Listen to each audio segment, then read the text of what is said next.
Hey guys, it's Corbett, just coming back 325 miles back home. I'm in the Blue Ridge Mountains right now. Came out to help a client. Beautiful.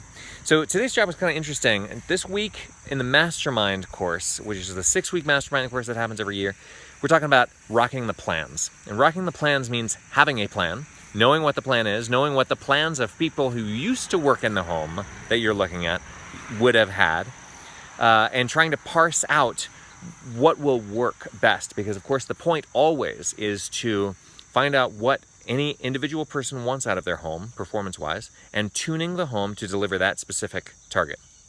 So today, my client was Leslie. Very nice lady. That's why I went the extra distance for her.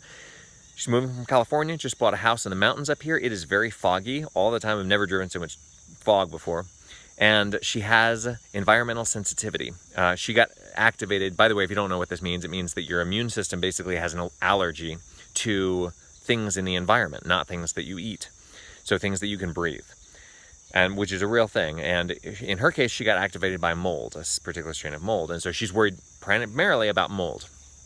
So walked into her house, brand new. I mean, it's not new in life, it's new to her. So she's got her boxes all over the place. I made sure that she had known to pull them away from the walls so that I could see the enclosure, know everything about the HVAC possible.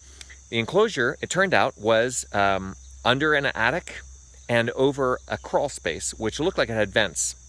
The vents were all blocked up on the inside, and there was plastic over the dirt, and there was a dehumidifier in there. But the insulation was in the ceiling, which told me that the crawl space maybe was like inside, maybe outside. We're not really sure. When I tested it with zonal pressure testing, it showed that it was completely outside. So now that we've dried it with this dehumidifier, it doesn't matter what the air quality is in there.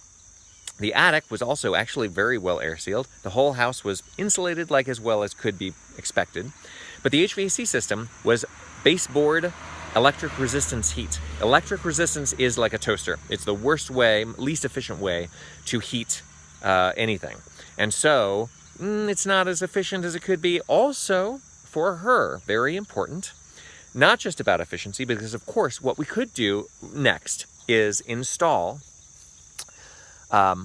ductless mini-split systems with multiple zones, right? Multiple indoor cartridges, and a dehumidifier, because you want to keep the air below 80% relative humidity. 80% relative humidity is this magic point where mold can literally grow on anything. I learned the other day that you can grow plants in the desert.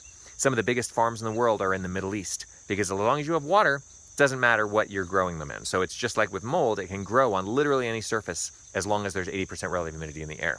So that's something that we definitely want to control. We also want to filter the air. So now we've got heating and cooling systems, multiple head ductless mini split, because the house is very small as the main problem, plus a filtration system, plus a dehumidifier. And in order to mix the air, we would have all the ceiling fans in the house running all the time to make sure that the air is circulating.